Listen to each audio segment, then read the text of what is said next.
Welcome back to the I Can Do Anything podcast. My name is Colin, and I can do anything. So therefore, I'm going to talk about some NBA basketball today, even though I didn't watch any games from last night. Because that's what we do here in America. We talk about stuff that we have no idea. We have no, you know what I mean. So I'm on the NBA website, and the latest around the NBA, we'll start there. Kerr says that DeMarcus Cousins is on track for a Friday debut. I think that's certainly a very interesting thing to look forward to this week in basketball, to see how the DeMarcus Cousins new look Warriors look, I guess. Who do they play on Friday night? DeMarcus Cousins continues to put finishing touches on his lengthy recovery from a torn left Achilles tendon. First of all, just the fact that he can come back, or that people in general can come back from torn Achilles tendons, is amazing. It's like one of the most difficult injuries to recover from. It'd be interesting to see if he is as good as he was before. Who do they play that night? They play the Pelicans, so wait a minute. Oh, no. There was some thought that Cousins could suit up Wednesday against the New Orleans Pelicans, his former team. That would have been really awesome. I wish that would have happened. I think that if the NBA were fixed, like a lot of people think it was, they would have made that game when DeMarcus Cousins came back, because, you know, if the league's fixed, they can just magically heal people. I guess, like, if you can play on Friday, you can probably play on Wednesday, you know? I don't know, what's 2 days? But there's got to be that threshold of hurt and not hurt. At what point, like on a Tuesday, if you're hurt at 4 o'clock, there's got to be a point where where maybe at 5 o'clock you're not hurt. You know, if he can't play on Wednesday, but he can play on Friday, could he play Thursday? Could he play Thursday night? Could he play Friday morning, but not Thursday night? You get the idea, right? So who do they play on Friday? This article is not going to tell me, huh? On Friday, they play the LA Clippers. The Clippers are having a good year, but that's a little bit of an underwhelming matchup, I guess, as far as big men go. Would have been much better if he came back on Wednesday against the Pelicans. Anyway, so let's go back to the NBA homepage and look at I'm just going to go through the latest around the NBA checklist, or whatever this thingy is here. There's 1, 2, 3, 4, 5, 6 stories. The second one is Harden scores 30-plus in 17th straight game. I believe he had 36 at halftime and finished with 57 points. I'm going to go back to the box score from that game. Yeah, he finished with 57, with 17 of 33 from the field, finished with 9 rebounds in a 112-94 win over the Memphis Grizzlies. Let's see what other kind of contributions they... Wow. He had 57. Their second leading scorer had 15. Their third leading scorer had 14. And then Austin Rivers had 11. The next closest had 8. Gary Clark off the bench. So it was basically the James Harden show. And Marc Gasol only had 5 points. Looks like Jaren Jackson Jr. had 12. Mike Conley had 14. A really, really bad performance from Memphis all around for the most part. The Utah Jazz beat the Detroit Pistons last night, 100-94. Donovan Mitchell had 28 points. Rudy Gobert had 18 points. The Jazz are surging in the right direction after a slow start, and the Pistons are going in the wrong direction after a really good start. Two teams that started in opposite directions and are now trending in the opposite directions. Blake Griffin had 19, Drummond had 15. Blake Griffin is he does not rebound the ball like a forward at all. He only had 4 rebounds last night, whereas Andre Drummond gobbles up rebounds as if it were his job. Oh, well, it kind of is, I guess. It's part of his job, at least. In other NBA action from last night, the Spurs lost to the Hornets. Kemba Walker had 33 points. I didn't watch that game. That was a League Pass game, but Parker returned to San Antonio and had 8 points, 4 assists, so kind of an underwhelming performance, although he is quite old. Speaking of performances and being old, I watched while I was logging footage today, instead of watching one of these games, for whatever reason, I watched the Spectrum Sportsnet, what is it called? Backstage Lakers episode on YouTube from Kobe's last game when he scored, I believe it was 60 or 61 points. And I was kind of in tears. Like I had 1 or 2 tears, or I guess I just probably had like watery eyes and was just like, that like laugh where you're sort of crying, or you have like watery eyes and you're laughing out of just pure joy. There's such a cool story. What an awesome way for such a legendary basketball player to end their career after such a devastating injury like DeMarcus Cousins. Kobe Bryant recovered from a torn Achilles, and that I kind of came up on my YouTube feed and ended up watching it, and what a fucking awesome story. That is one of my dream jobs. I would really, really love to do any portion of the video work, whether it be the actual camera work or editing or producing of any kind of athletic backstage type of like behind the scenes stories. One of my dream jobs would be to work for Spartan Vision, which is Michigan State University's their version of Backstage Lakers. They do it for a number of their different athletic programs. The big ones are obviously men's basketball and football, but they do it for women's volleyball and hockey and a bunch of different sports. And that would be my dream job, to go to Michigan State and work for Spartan Vision doing. I think camera work would be really, really fun. But I guess these days you kind of do the entire. I wonder how much of their employees do filming, editing, like producer work, or just kind of like the full scale, and not just like. I wonder if they have like just camera operators, people who only operate cameras, and then people who only edit. I'm sure they do, but I just enjoy the full scale, to film something and then go edit it, and I guess the whole from pre-production to filming to editing in the end, and just watching the whole thing come together. But I kind of got off track there, didn't I? A little bit. The Trailblazers lost to the Sacramento Kings. Buddy Hield had 19 points. Damian Lillard had 35 points in a losing effort. Let's see what CJ McCollum must have had an off night. Yep. 6 points for CJ McCollum on 14% shooting, 2 of 14 from the field, 0 of 1 from 3, 6 rebounds, 1 assist, 3 turnovers. Yeah, not a great night for the Trailblazers, but Damian Lillard played well, shot 40% from the field. Buddy Hield was Buddy Hield was their leading scorer for Sacramento, but they had 6 guys in double figures. Darren Fox had 16, Bagley had 13, Bogdanovich, who's played really, really well for them off the bench, had 18. The Sacramento Kings look really good. They're young, and their future looks, I don't know. I mean, they're not going to win a championship in the next 10 years unless they get some free agent, but they're not going to get some free agent that's going to change the landscape. California has better destinations than Sacramento. Certainly, people would probably rather go to the Warriors or to the Lakers or even the Clippers before they'd go to Sacramento. But moving along, the Pelicans beat the LA Clippers. The LA Clippers, they got off to a really quiet but really great start to the season, and have come back to reality a little bit. Anthony Davis had 46 points and 16 rebounds. It'll be interesting to see if, I think I think it'd be crazy if Anthony Davis wasn't an all-star. I don't think there's anybody out there that doesn't think he'd be an all-star.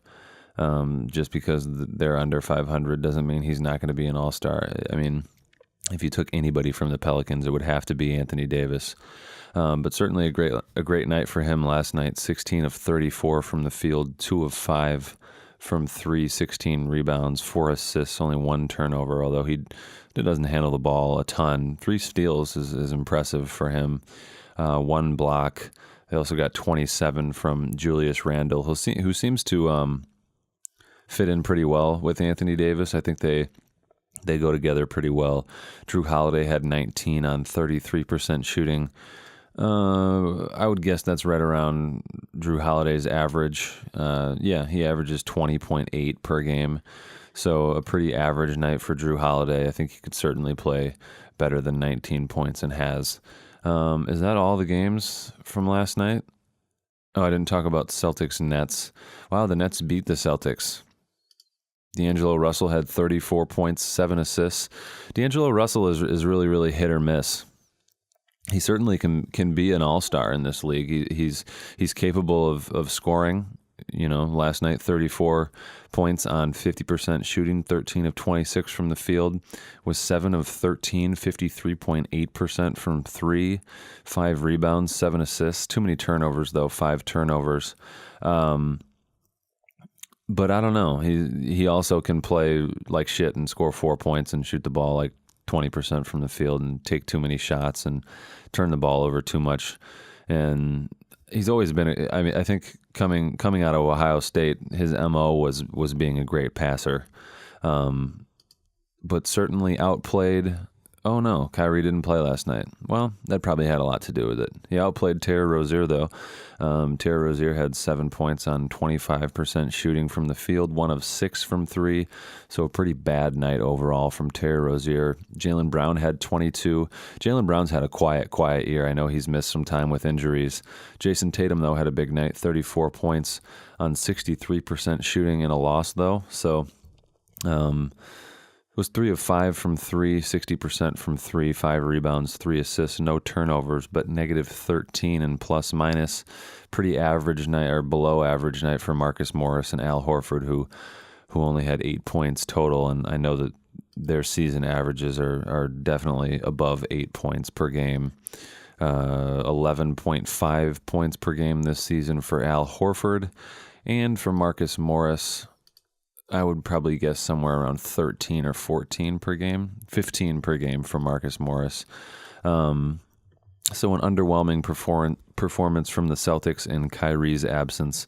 I wonder why he missed that game. Something that has been an interesting thing to follow this season is who leads the Celtics in scoring. So I want to go take a look at that real quick. That's something to keep an eye on. Just because a lot of people were talking about it at the beginning of the season, how would Kyrie Irving handle if he wasn't the leading scorer and if Jason Tatum was the man after he left LeBron to be the man in Boston. So Kyrie averages 22.7 points per game this season. And where you at, Jaylen Brown or Jason Tatum? Jason Tatum this season averages 16.6. So I think with that much of unless one of them misses a significant amount of time, well, I guess if they miss time, their average would stay the same. Or I guess if Kyrie missed time, but with 6 points separating their average, that probably won't change. I think Kyrie will certainly probably, as the season progresses and as Boston more than likely makes a push in the Eastern Conference standings, as the season comes to a close here in the next 3 or 4, that's weird that I'm saying that as the season comes to a close. We just hit the halfway point. I can't believe we're halfway through the NBA season. After I talked about that last episode yesterday, I was thinking about that today. Like, shit, we're fucking halfway through the NBA season. That's wild. Okay, let me go back to the homepage where I got started. So latest around the NBA, Russell, Nets surge past Celtics. Just talked about that. Shumpert, sorry for post-game actions.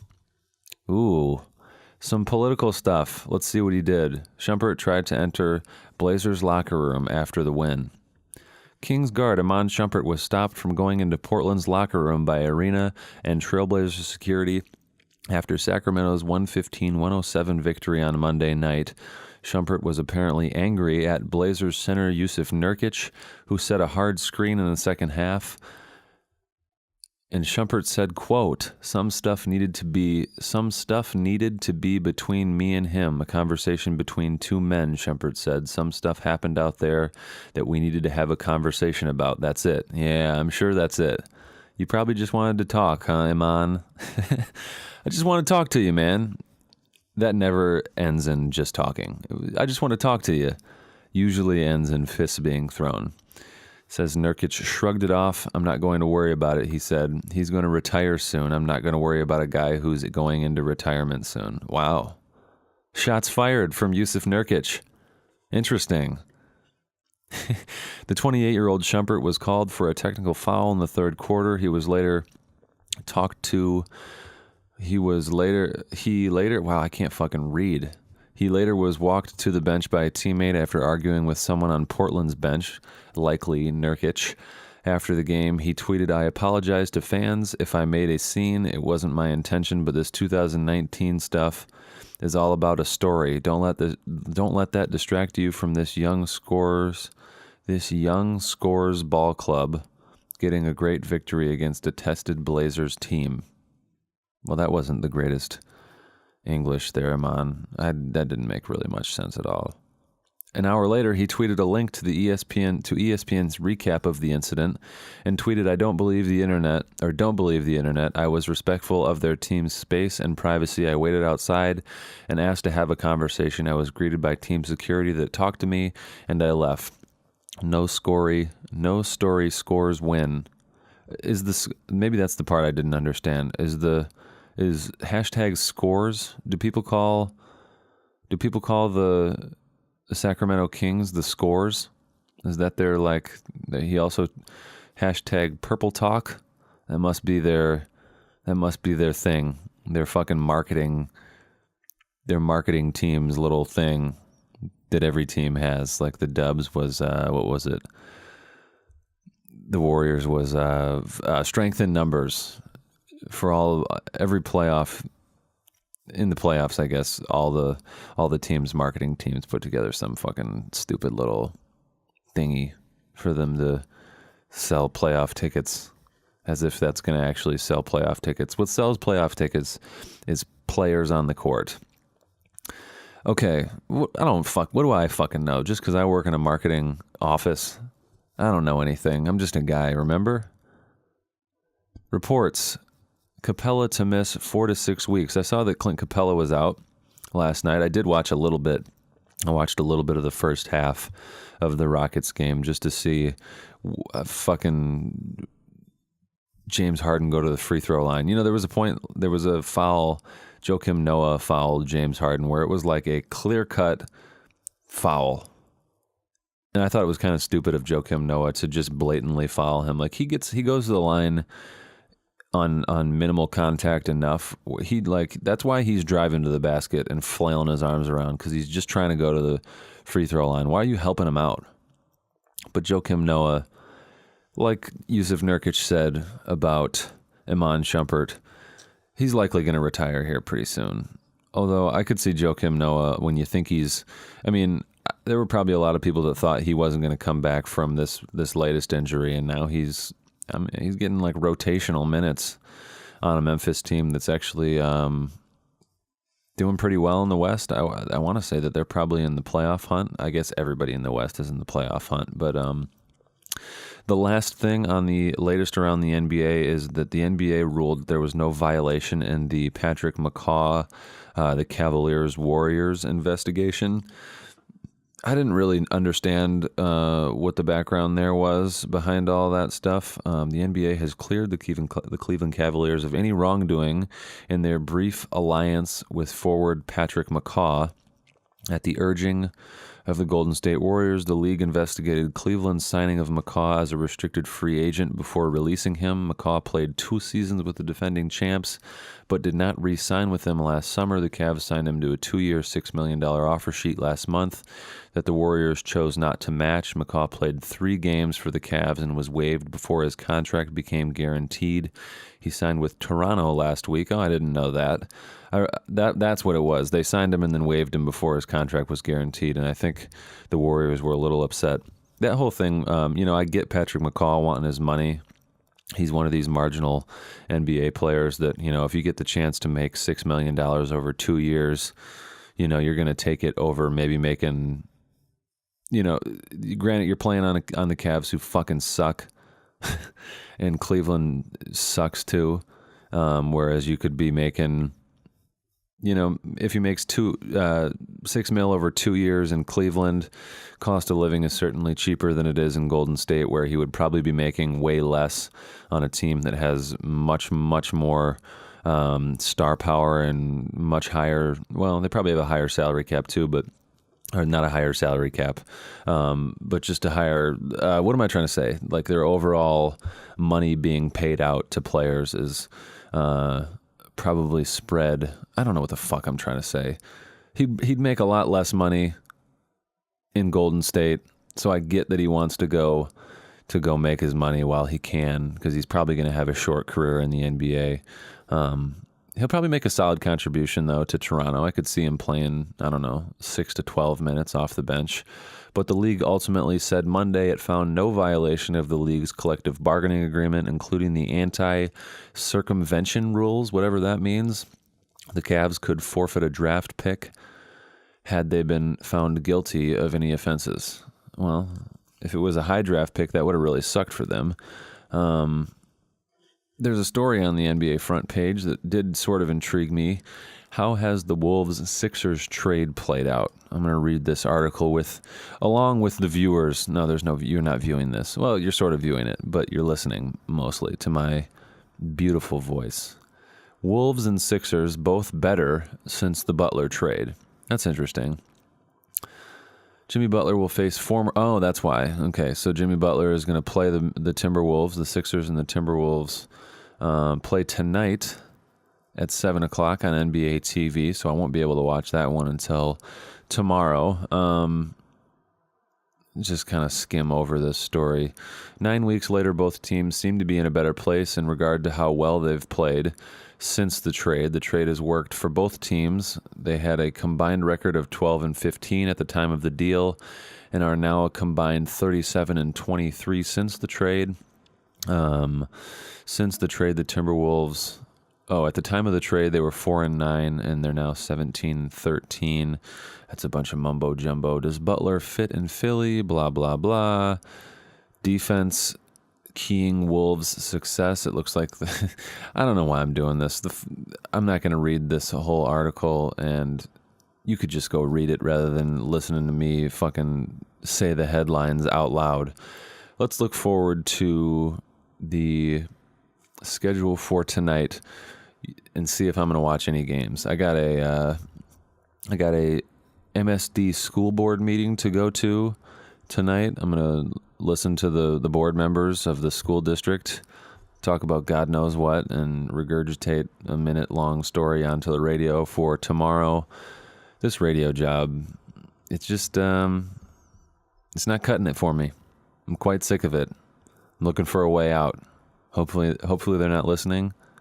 They're not listening. Who am I kidding? Nobody's listening.